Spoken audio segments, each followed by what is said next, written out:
तो सबसे पहला है कार्य की पहचान एवं विभाजन।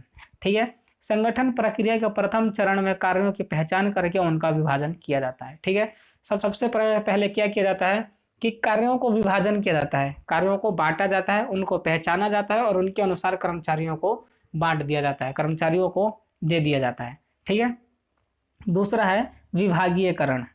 संगठन प्रक्रिया के प्रथम चरण में कार्यों की पहचान कर लेने के बाद उनका विभागीयकरण कर दिया जाता है।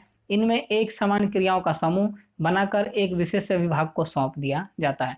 जैसे क्रय करने के सभी कार्य क्रय विभाग को सौंपना। ठीक है इसका मतलब है कि जब हम कार्यों की पहचान कर लेते हैं उसके बाद हम उसका विभागीयकरण कर देते हैं। मतलब कि जो क्रियाएं एक जैसी हैं उन सब का एक समूह बना देते हैं और उसका कोई नाम दे देते हैं। जैसे कि जितना भी हमको खरीदने वाला हमारा काम है, क्रय करने वाले जितने भी काम हैं, उन सब को हमने क्या नाम दे दिया, क्रय विभाग। उन सब का एक ग्रुप बना दिया और उसका नाम दे दिया हमने क्रय विभाग। तो अब क्रय विभाग सारे क्रय करने वाले काम करेगा, जितने भी क्रय किए जाएंगे उन सब का जिम्मेदारी कौन उठाएगा, क्रय विभाग उठाएगा।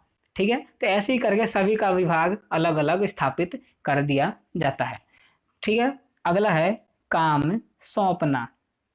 इस चरण में यह निश्चित किया जाता है कि प्रत्येक पद या व्यक्ति को क्या क्या काम करने हैं।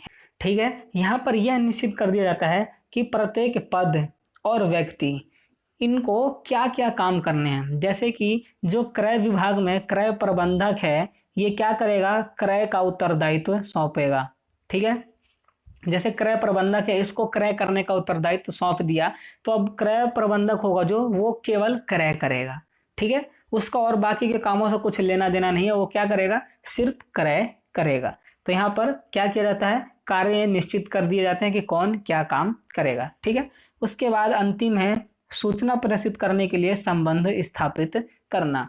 जब दो या अधिक व्यक्ति एक समान उद्देश्यों को प्राप्त करने के लिए कार्य करते हैं तो उनके मध्य संबंधों की स्पष्ट व्याख्या होना चाहिए कि कौन किसका अधिकारी है और कौन किसका अधीनस्थ है। ठीक है, जब बहुत सारे व्यक्ति मिलकर एक उद्देश्य को प्राप्त करने के लिए कार्य करते हैं तो क्या है कि उनके बीच में उनके संबंधों को सरल भाषा में स्पष्ट कर देना चाहिए, ताकि उनमें भ्रम की स्थिति ना हो कि उनमें से अधिकारी कौन है और अधीनस्थ कौन है।